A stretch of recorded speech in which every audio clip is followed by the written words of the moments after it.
Good day everyone. In today's video, I would like to show you how you can share your TikTok videos to Instagram directly. So first of all, you open your TikTok applications and then you go to the video you would like to share. As you can see, I'm having this video on my screen on my page. You can click on the three icons down below. Click on it, then it will bring you the different sharing options that are available to you. You can click on Instagram here. You can scroll to the left. You will see Instagram Direct.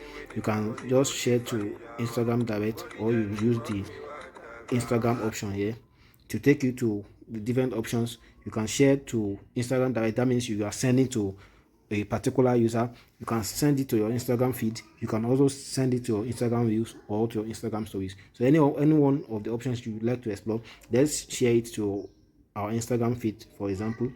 Click on it, then it will allow you to share it to your post, or alternatively you can explore the other options in the available options that is shown there.